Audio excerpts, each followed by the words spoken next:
Hi, hopefully this finds you well, and what I'm doing is doing a walkthrough on how to install um, VirtualBox. Now I gave you two links, one to VirtualBox and one to Kubuntu. You go to VirtualBox. I'm actually doing it on a Windows system. You're going to be doing it on a Mac, but what you do is you just download the file and run it. You'll be looking for a DMG file. I've actually had to have an exe file. So let's just jump over to this and I'll walk you through it. Now, once you've installed it, and if you have any problems, reach out, no problem. This is what the actual interface looks like when you're doing a Windows system.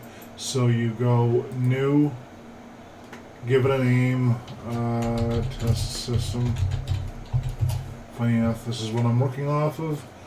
And now you choose the operating system, and then you choose what version of Linux it is. Now I'm going to jump into that a little bit later, and that's just a rat's nest, but what I will be sending you is Kubuntu, which is Ubuntu. I'll get into that a little bit in detail a little later. So next, and then this is the memory. This can be changed at any time. So if I give it 4 gigs here, and if I want to give it more memory, I can give it more memory just by turning it off and turning it back on. Once I have this set up, I will shut it off. It's really not going to be turned on. And then I'll show you how to manipulate that. So I'll give it 4 gigs for now, and you can see it's 16 gigs. The system I'm actually doing this on only has 8 gigs. It usually doubles the amount of memory. So next, and create a virtual disk. Create. Here is 3 different versions of file extensions. Now, VDI is normally the normal one for VirtualBox. I use VMDK, which is the normal one for VirtualBox. Now, what I do is I'll actually do a testing environment on VirtualBox, and then when I get it good and gold, I'll actually move it over and put it on a virtual machine. Later on, once you get used to it, we may look into that. The other thing is when I figure out and put it on, sometimes it doesn't work. So what I do is I go into the VirtualBox on the VM, like this VirtualBox here, and back up the files to a USB drive. Once it's backed up to a USB drive, just go on to my new system, install it, and then just move over the configuration files. That way it doesn't really matter whether the file works or not. So next, and then dynamic. Dynamic and fixed is kind of an interesting thing. Now, dynamic meaning you can actually start from 0 and work up to the amount given, or fixed meaning it will take that amount right off the bat. And you can also split it up into 2 gig sizes, but really I'm going to give it 10 gigs here, so that means 5 files normally. So what I usually do is I leave it on dynamic. It'll stay at 0, it'll work up to, in this case, 10 gigs, and go from there. You can also have multiple files here. I'll show you that a little later on. Now, this is the actual file name. This can actually be stored on anything, so it can actually be stored on an external hard drive, but the only thing I could suggest is make sure that's plugged in. If you put it on an external hard drive, make sure it's plugged in before you even start up VirtualBox, sorry, right from the beginning. Plug that in, then start VirtualBox, because it actually finds it automatically. Now, this is the actual size of the drive. It'll go up to 2 terabytes, but I'm going to give it a 10 gig.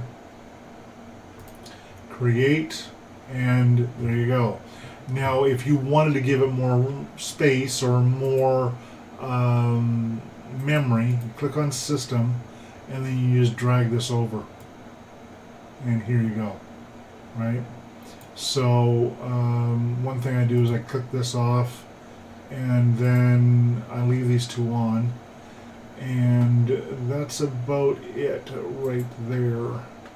Now there's a few little situations down here. One is display, one is storage.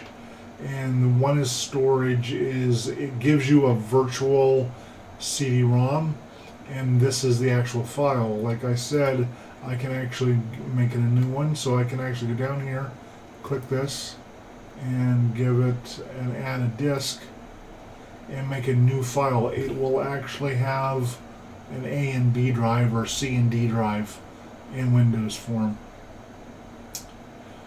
And in Linux, what it will do is it will be mounted underneath a directory.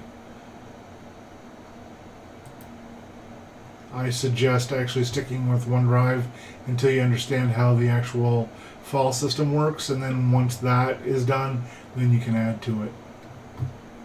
Now, because we're here, I'm going to show you something. Because you've got the ISO and your Kubuntu, what you need to do is you need to mount that. So you click on this, and you click here, and that's fine.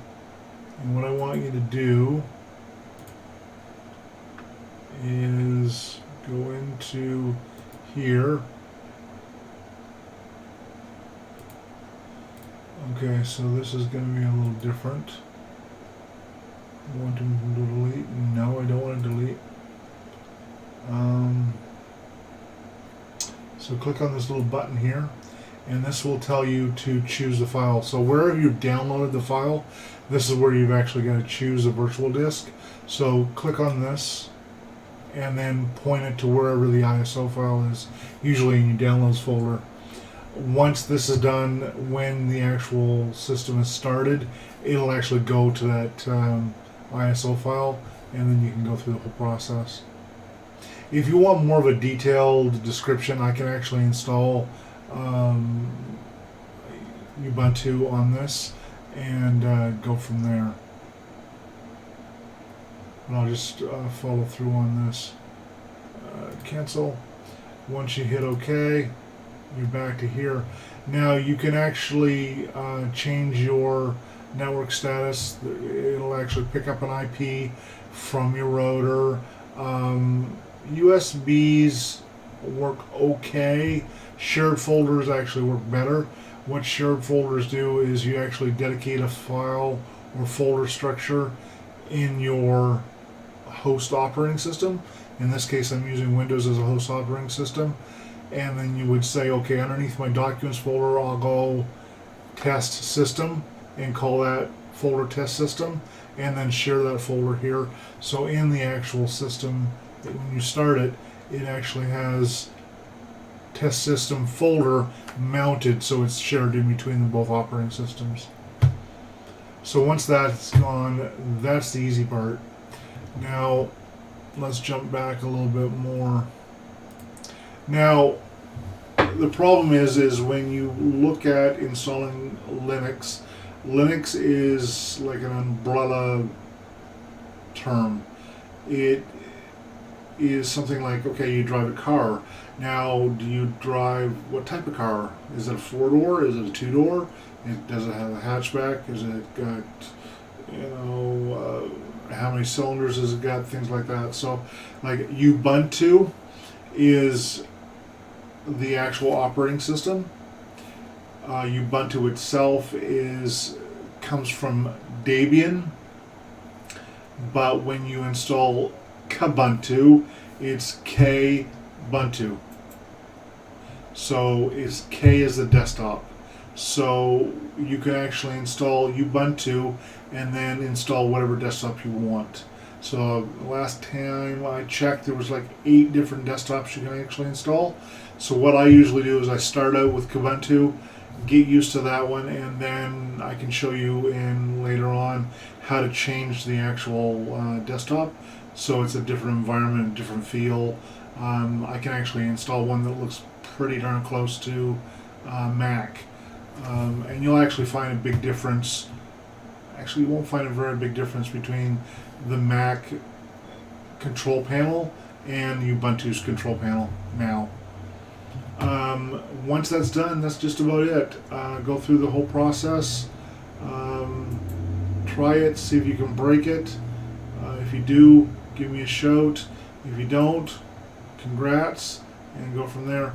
I can also jump in, go through a Zoom call, and fix any issues or answer any questions. Have a great day. Bye.